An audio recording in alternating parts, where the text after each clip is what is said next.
Alexander. Shabbat for three. Bingo! Carter will get it for the win. Got it! He is hard to believe. Here's Jordan. Yes. The Magic, a 360 turn with the dribble. Magic down the middle. Gives underneath to Worthy. Slam dunk. Third in the corner. Double fake.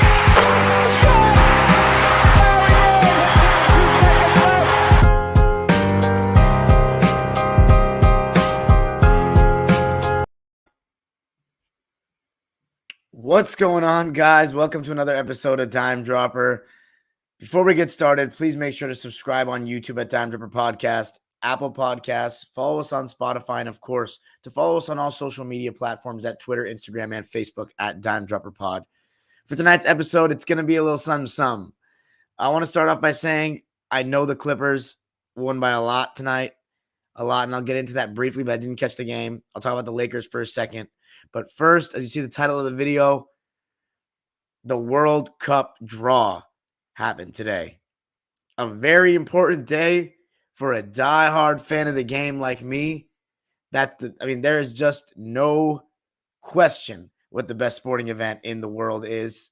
It's not even close. I don't even care if you like soccer, international football. If you're an international fan watching this, guys, and you get mad at me for saying soccer, I'm sorry, to you guys right now, but it's just like force of habit, to differentiate for my American listeners. But anyway, the point is, it's my favorite freaking event ever. It's my favorite event. And USA and Iran, for the first time since 2014, which is not saying much, just the last World Cup. But this is going to be my fifth World Cup. And in 2006, USA and Iran, and 2014 were the only 2 years I was alive that they both made it. And they've never made it back-to-back times. But this year, USA and Iran are back in the big picture. And today I find out that we got matched up against one another. And England, who, if you guys remember from the Euro Cup, I had my boy Super Jack on here from England. My aunt lives in England. That's my next team, them in Belgium. But now that Eden Hazard's kind of washed, I don't really mess with Belgium the same way, even though I still like them and will root for them. But no, I used to like them more than England. That was my team outside of my team. Them and Ivory Coast because Didier, and then that became Senegal. But USA and Iran are my home countries. And, I do like England too because my aunt lives there. That's the only places my family's at. And for them all to be in the same group is so brutal. Like, it's so brutal.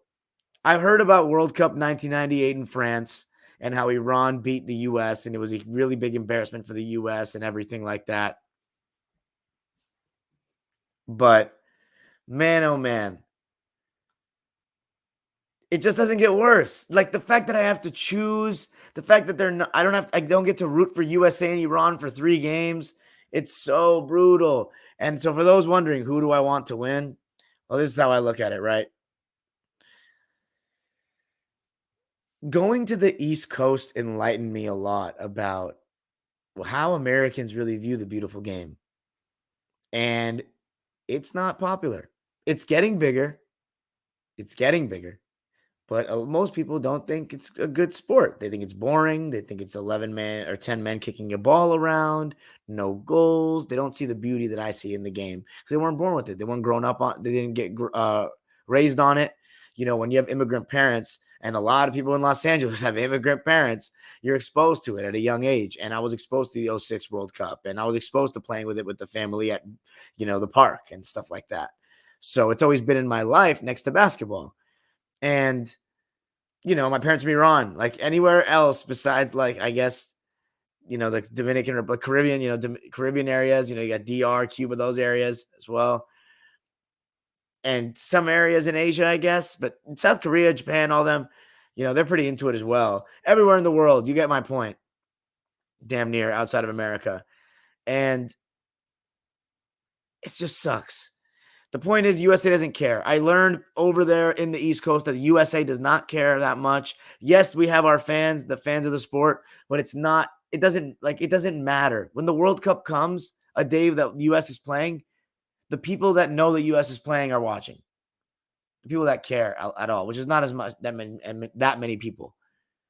In all these other countries, the country stops. It's a holiday. The world goes on pause. It's different. It's different levels to this shit. And in Iran, if we win one game, the whole country goes ablaze. If the USA win a game, yeah, you walk around and you live your life in America. You don't notice anything. So, of course, I'm going to root for Iran. Of course. It's a no-brainer. But, of course, I'm rooting hard for the USA in the other two games. It sucks that England's in our group, and I will only get to root for them, and I want them to lose. Yeah, I want them to have a terrible World Cup, you know. They had their chance in the Euros. That's got to be the mentality as me watching the games. But as for the other groups, guys, I would do a more thorough review, but I'm going to wait till we get closer to the World Cup because it's still months and months away. But no true group of death, really. It's just the USA-Iran thing really pissed me off. So just know, by the way, World Cup coverage on this channel is going to be all it is at that time. It sucks that it's not in the summer. It's terrible because I don't want to even think about basketball or football or any other sport being on during the World Cup because and it's not going to matter for this channel. It's only going to be World Cup, whether I don't get any views or not. Like, if you're not watching the World Cup, you're disappointed. You're just you're missing out. But let's move on to the game, the Lakers against the Pelicans. But before I do that, hold on, guys. For the live chatters, I had to pause my recording because I want to share the link now to my Twitter so basketball people can come in.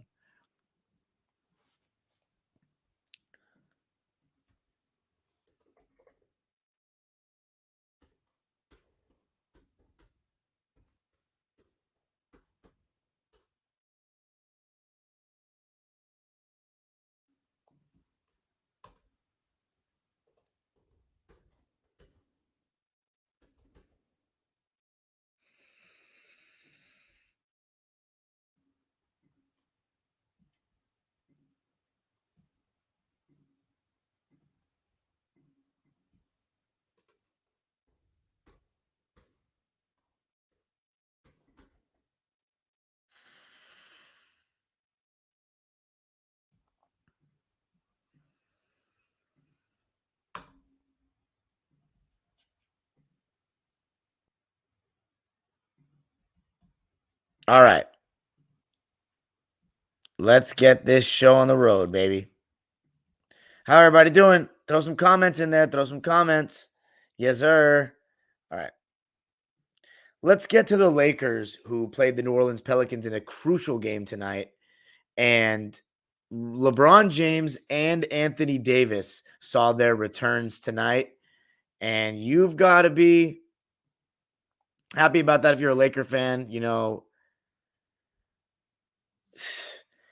you got to be happy if you're a Laker fan. Seeing AD and LeBron back, home stretch of the season, you know, to have them potentially in the play-in game, if they're lucky enough to make it, is huge. Of course, you know, you don't want to see AD and LeBron and Russell Westbrook, mostly AD and LeBron, in a play-in situation, in a one-game situation. But at this rate, who knows? Let's talk about it. New Orleans Pelicans in town, CJ McCollum, Brandon Ingram. You already know how it is. Mid-range assassins, and boy, are they incredible in that mid-range area. You know, I don't think that when Zion comes back, whenever that is, I don't think it's going to be this season, but when Zion does come back next season, I don't think, especially with Valanciunas, who can space the floor as well, I don't even think that spacing is as big a deal as you think. I think it's more they need perimeter spacers, shooters. But the guys on the interior having two bigs, it's not a big deal for them because they can stop and pop in contested mid-ranges, and they were doing that in abundance tonight, coming off screens. You know, Avery Bradley and Stanley Johnson were the two guys tasked to guard them for the most part. Avery Bradley on CJ and Stanley Johnson on Ingram. And they both got scored on a good amount, but they were still playing hard. They were trying. You know, these guys are going to get theirs. It's hard to guard them. They're the best options they kind of had. Although you can't argue that Avery Bradley, he definitely got too big of a leash. And Austin Reeves didn't see a second on the floor tonight. Neither did Taylor Norton-Tucker, which was a very controversial decision made by Vogel.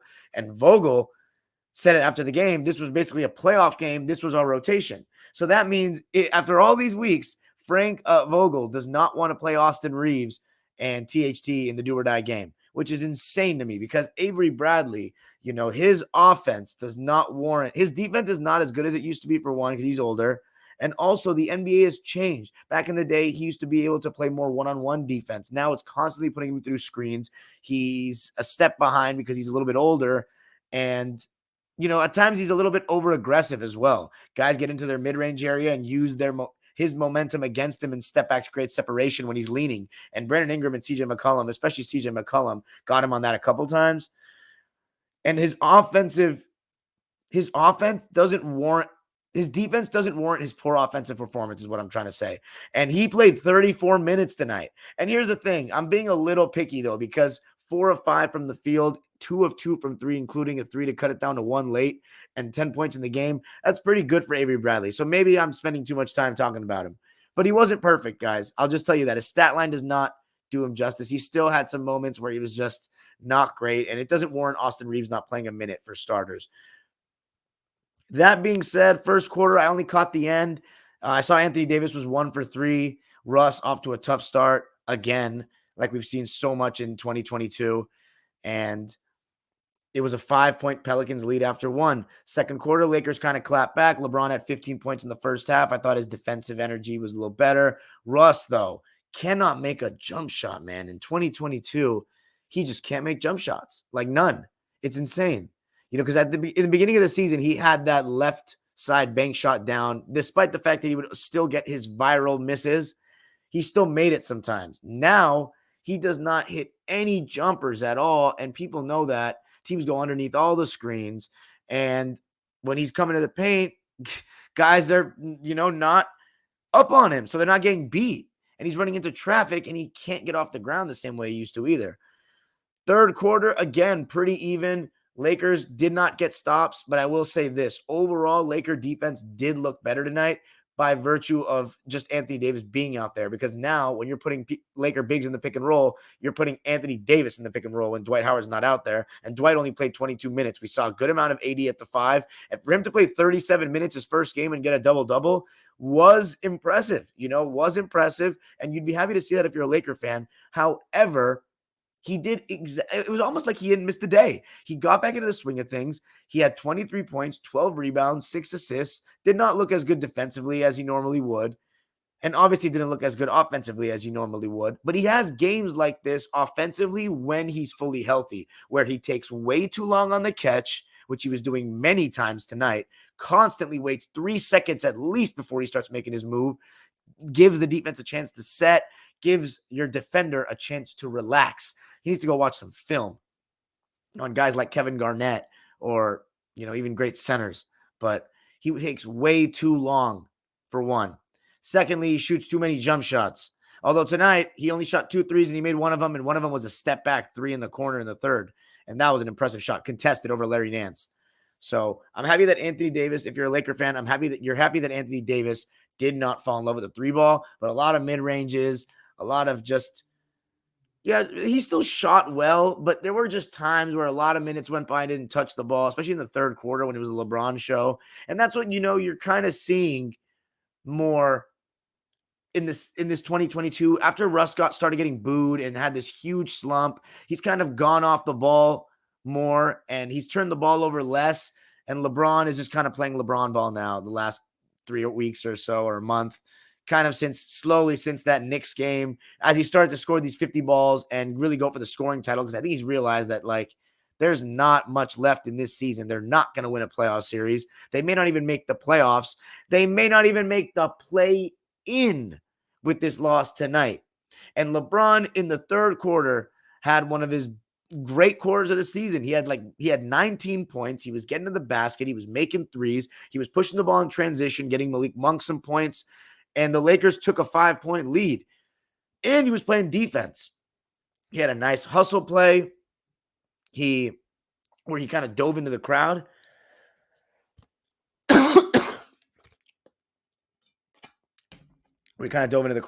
He was switching everything in the schemes and was doing a pretty good job guarding the ball. And what they have noticed, and over the course of LeBron's career overall, honestly, is that he has never been great laterally, but he knows angles well. He knows players' strengths and weaknesses. Back in the day, he used to be able to just kind of force guys left and try to make up the step that he almost intentionally gave him, but knew he was going to be giving them anyway if he played them straight up. and got the right hand so he could block him on the chase down, especially if you don't go up with your left hand, which a lot of people don't. Or try to pin you mostly try to pin guys as well. Brandon Ingram, CJ McCollum, though, he even got switched on to Brandon Ingram one time and did a pretty good job, forced him into an air ball. But fourth quarter, it was a 1-point game going into the fourth. I also thought that Malik Monk turned the ball over a couple times when, the pass was there, but he just, his passing mechanics, too much bounce or wayward bounce. Just not a great pass. A couple times on fast breaks, I thought that he saw AD or LeBron and was like, oh, it's AD and LeBron. Let me feed the ball, even though he himself is such a great athlete and good in transition, where he should have gone up himself, maybe get 2 free throws. And I thought that he was fiending the lob sometimes a little too much LeBron or looking for somebody in transition. And he had a couple of turnovers tonight, 3 to be exact. He still had 13 points, 5 of 11 from the field, and 2 of 5 from 3. He had 34 minutes, which was more than Westbrook because he got in foul trouble. He ended up fouling out of the game, but he did get in foul trouble in that third quarter and did not play a large chunk of it. Huge portion. Almost the whole third quarter he didn't play, Russ. And Malik Monk did a good job with LeBron in that stretch. Fourth quarter, though, Brandon Ingram, CJ McCollum outplayed anyone on the Lakers. And that's the simple facts. Russell Westbrook had a great fourth quarter, though. He started out with 2 threes in a row. One that Malik Monk created for him. The other one where he was feeling it, shot it quick. Lakers went up by 6. Problem is, Lakers, again, turning the ball over way too much. One of the stories of the season. 17 turnovers tonight. And you're not going to win a game a lot of times with 17 turnovers. Russ put the Lakers up.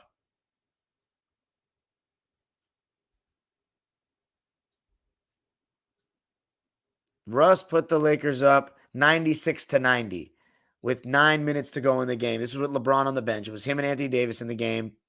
And the Lakers kind of hung on to that lead, and then LeBron came back into the game. He had a layup to make it 100-96.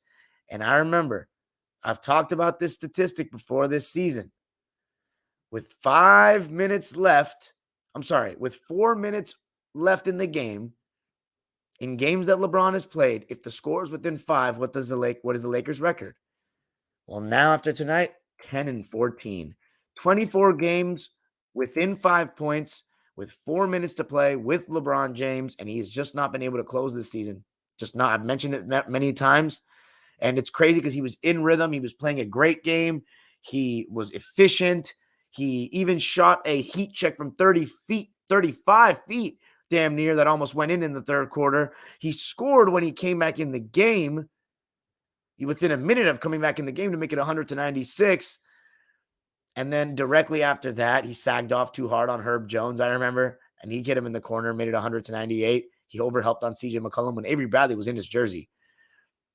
But the Lakers, again, still went up by 5 with 5 minutes to go. And still, again, I know that's nothing in today's NBA, but I'm just telling you that they had the lead. But Brandon Ingram and Jonas Valanciunas just kept coming at them.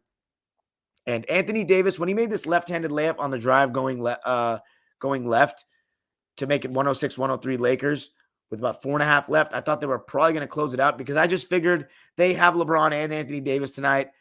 LeBron is having a good game. He's gonna hit. He hasn't, and he's actually scored a good amount in fourth quarters this year. Not saying that means much because not all of them have been close games. A lot of those fourth quarters have been garbage time, but it hasn't been a thing where LeBron doesn't have many fourth quarter points this year. He has produced in the fourth quarter statistically. So I figured law of averages, whatever, he's going to start making shots, 1 or 2 at least at the end of the game. CJ McCollum, though, these mid-ranges, weaving through screens, snaking them, and then step backs with guys just on his hip, because Stanley Johnson and Avery Bradley in the fourth especially, we're trying harder. We're doing a decent job, but these shots were just tough, just really tough. And you want to put AD in drop coverage because he's so good at playing both the roller and the ball handler. And if let's say you do hedge or blitz, that's going to put the defense in rotation. And these guys are have been knocking down open threes lately in New Orleans. So you don't want to give that up. The shots the Lakers were giving up were tough shots, but Brandon Ingram, CJ, they just kept on keeping on. One thing that was absolutely terrible, though, was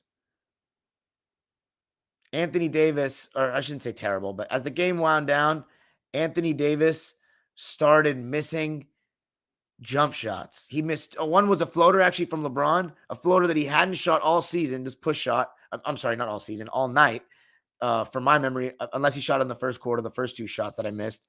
And then he shot an 18-footer and bricked badly off the, side of the rim. So when it's a bad miss like that, I was like, okay, 2-point game. LeBron James needs to be the one to shoot next.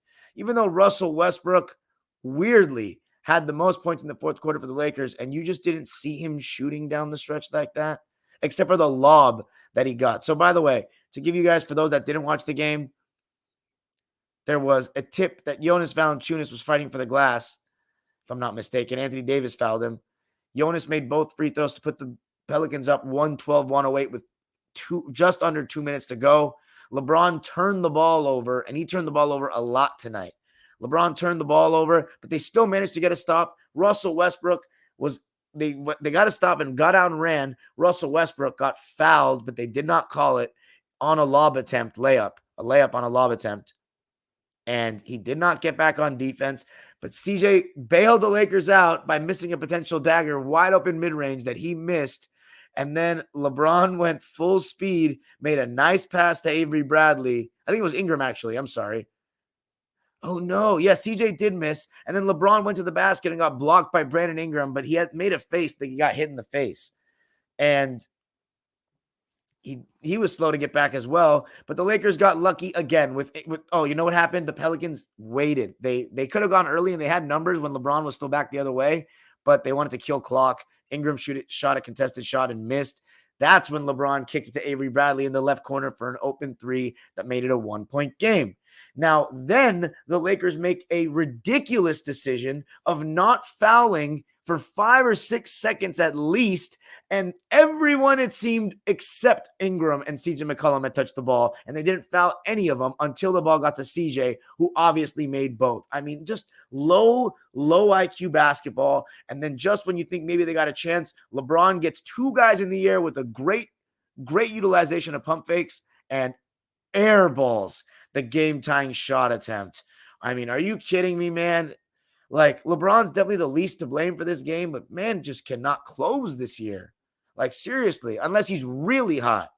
Anthony Davis, you cannot expect him to just close all of a sudden when he hasn't played. I thought Anthony Davis, he gave you what you needed tonight. Yeah, he did the same AD things, but he's only going to get better, I think, as the games go on. Russ, you definitely wanted him to play better in the first half. No question about it. Malik Monk had some turnovers. The team itself had turnovers. So let's read the stat line. Brandon Ingram, 29 points, 8 rebounds, 7 assists, a steal, and 2 blocks, and yelled LeBrick after the game. You can hear the soundbite. It's crazy. 10 out of 17 from the field. And what I love about him, and someone said it in commentary, I think Billy Mack, Brandon has not made a 3 in a while. He's dominating from the mid-range area. And Brandon Ingram, even in his first season, remember, Laker fans, that was an issue that he couldn't shoot threes. But maybe he's just destined to be more of a mid-range assassin.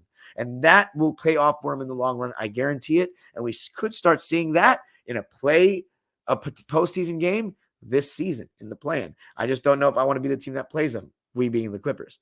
9 of 9 from the line as well for BI. I thought Herb Jones played all right. 12 points, 4 of 9 from the field. He was 1 of 5 from 3, though. JV, solid night. One of the most underrated players in the NBA. 17 points, 12 rebounds, 6 assists. Has been really solid for a long while now. Good 8 or 9 years, with Toronto, with Memphis, and now New Orleans. And everywhere he goes, seems like our playoff teams. And New Orleans will be a playing team. 17, 12, and 6 for him. That's 6 assists.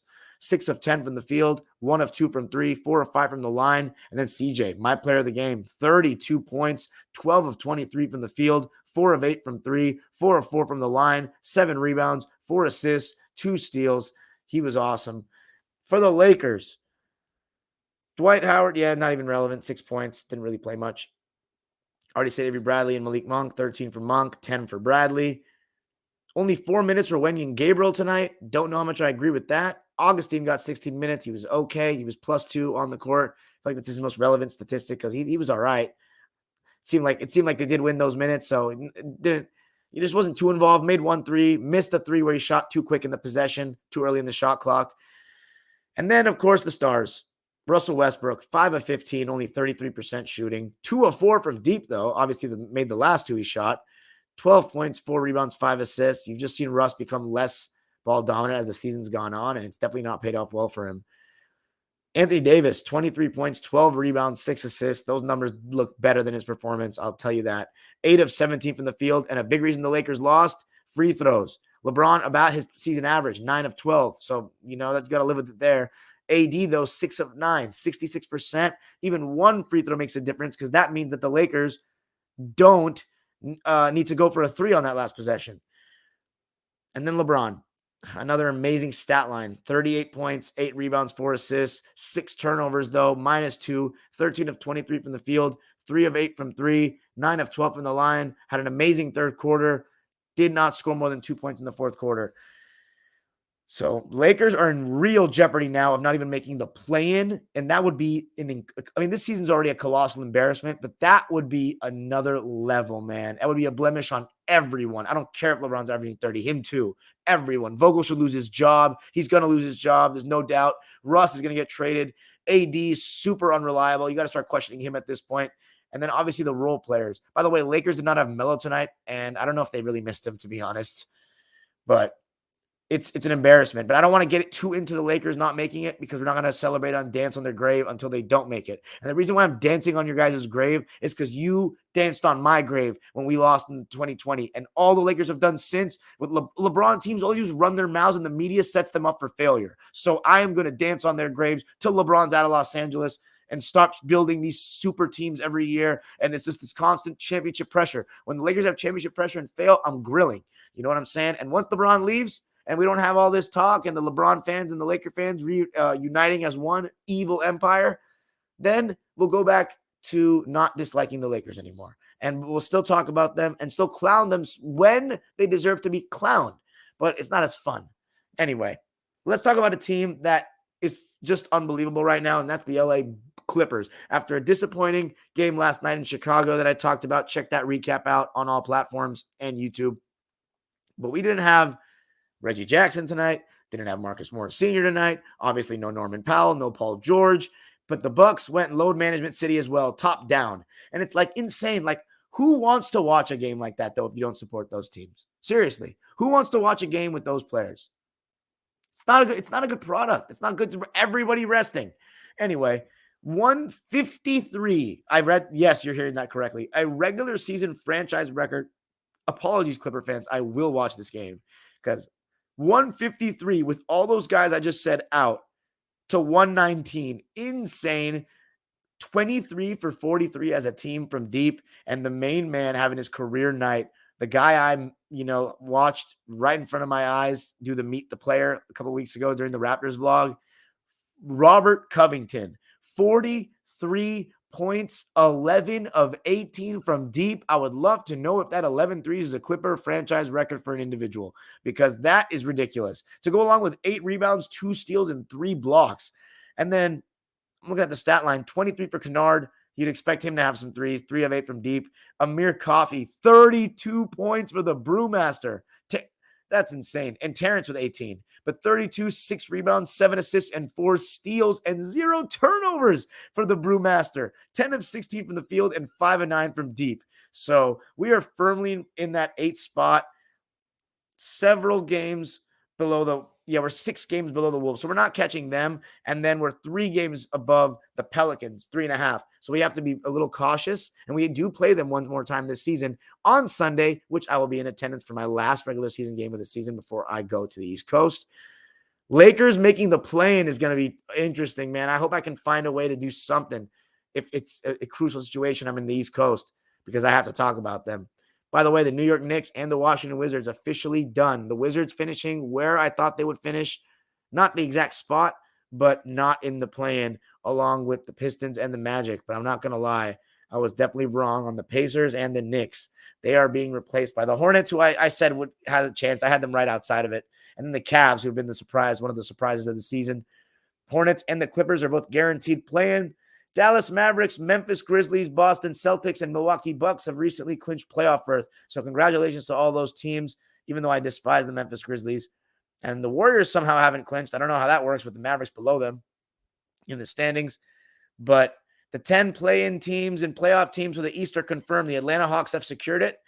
Now, they're likely going to play LaMelo Ball in Charlotte, but there's a three-way tie right now in the East at 40 and 37 between the Nets, the Hornets, and the Hawks. So that's going to be really interesting to see how that plays out. Me personally, I would like to see the Hawks play the Hornets. I think the Hawks would win. I want to see the Hawks win. Trae Young is such a spectacular player, having a great season. And I kind of like that team. So the Cavs also have fallen into these play-in spots. And that bodes well for the Nets because Toronto has those strict COVID rules. So Kyrie Irving will not play in a road game there. So if they can play Cleveland in one game, I think the Nets got it, and then they'll play in the first round. However, I would like to see them play against the Sixers in the first round, not the Bucks. We need Bucks and Nets later down the line. Bucks Nets first round is way too good at basketball for the first round. But anyway, we can talk about that as we get closer to the playoffs or later this week, since those will be my last lives. Thanks for joining me tonight, guys. A nice 30-minute guy. Now we'll go to the live subscribers waiting oh so patiently on this Friday night. Thanks, and have a good night. What's up, y'all? Jesus, a spammer? Okay. Anyway, let's see what's going on here. What's up, Gabriel Onimus? Who's going to win the World Cup, Dime? I always root for Uruguay. Why Uruguay? That's random. Who's going to win the World Cup? I got to see the squads, man. I can't talk about who's going to win it when I don't see the squads. And plus, form and injuries matter too.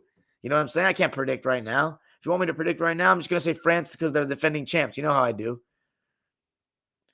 I watch the big fights, simpleton. I used to be a big soccer guy when I was younger, but then basketball came into my life and it was over. I still follow these big events, though. They're really exciting. Fair enough. Lawrence Trent. What's up, man? Is that my man, Lawrence? I just fell asleep. What's up, Gabrielle? Did you watch Grizzlies on the spin? No. Dirk? Way too many? I don't know what you're talking about. I didn't watch the Grizzlies. The play where we secured the L was when Monk had Westbrook on a fast break. Instead of doing a simple bounce pass, he threw a lob to Westbrook and he got broken up. Would have cut it to 2. Fair. This season is washed. Gabriel says also Stanley Johnson and Davis breaking 2 free throws each down the stretch. Yeah, AD missed 2. Like Anthony Davis should work out with Kevin Garnett. I think so too. I think his game would be easy to talk to him about because he's not a bruiser. Lucas says Legion got to make some moves in the offseason. Corey Patrick. Hey, KP. The great KP, the executive hater, showing some love tonight in the live. LeBrick. Gabriel says, how do you not foul Larry Nance Jr. and then think it was Najee Marshall? Like, what the fuck are you doing, you idiots? Yeah, facts. 37 minutes for AD off of injury, says KP. That guy Spencer says, hey, Dime, what's up, my man Spence? Gabriel says, LeBron's like allergic to getting 40 points. Pretty sure the last 4 games he entered the fourth with 34 points or more and failed to get 40 at the end of the game each time. Facts. That's true lately. That is true. LMAO, you're right. Clippers and Lakers are the complete opposite this season. Clippers should have the Lakers record, but they keep making comebacks, and Lakers should have Clippers record, but they choke. It's facts, man. My boy Rick, Sammy Fish, that game versus the Bulls wasn't a collapse. We got robbed, but it's all good. Yeah, a little bit of both. Not really a collapse, but those fouls were dumb, but also harsh. Gabriel says, haha, we ain't making no play-in. Nuggets, Suns, Warriors, Thunder, and Nuggets again. We might win one of those games. Hey, one game at a time, man. Rest and load management. Saves you. John Lentz, what's up, John? Says Lakers actually have a pretty tough schedule these last 5 games. They absolutely needed this win. Okay, boy. Shout out. And now we hit the live. By the way, Super Chat's turn on. If you want to drop $1 a dime, make a donation for your boy. Help me get some better playoff tickets for some better lives and some better vlogs, I mean. But yeah. That's all I got tonight. You guys got any more questions? Make sure, by the way, to leave a comment on this video after it's done for the algorithms. Make sure to leave a comment on my last vlog, my Paul George one. It's almost at 1,000. Let's get the algorithms back, those views back. So when the playoffs, we're live in here. You know, the lives I haven't had 100 people in my live this year. That's a great feeling to have 100 people in the live. But I think it's because people just know I'm not going to spam on the Clippers anymore because they don't deserve to be spammed on. Do you have Giannis as the best player in the league? I do. Freaking JJ Baby Dick leaving him off the top 3. I told everybody, my subscribers, I'm going to wait on that for the season. After last season, I said Kevin Durant was the best, but I think you could make an argument for Steph. Don't think Giannis was better than KD yet. But now, after that championship, and he's improved his mid-range, oh, yeah. He could really be the best player in the league this year, and I think we're going to see it with the playoffs. Everything's going to – remember, I'm going to be live after every night of the playoffs. I will be giving you the best content. So you can always look back on these years later, anytime you want. And I'm going to also be including people, fans of those teams in participation as well, if they're willing to stay up. Manuel Succi says, are the Clippers still contenders this year with Kawhi coming back? Where are you getting that information? Where Kawhi's coming back? By the way, Reggie Vision 2020. 2022. John Len says, I can also see the LeBron LA era ending pretty soon. Thank God. Get him out of here. Should have never left Cleveland. He's so loved there. It's just like, whatever. It's been fun because 3 seasons out of the 4 that he's been in Los Angeles, the Clippers have had a have been better. But he won a ring and we didn't. I feel like it's the story of the last 10 years, huh?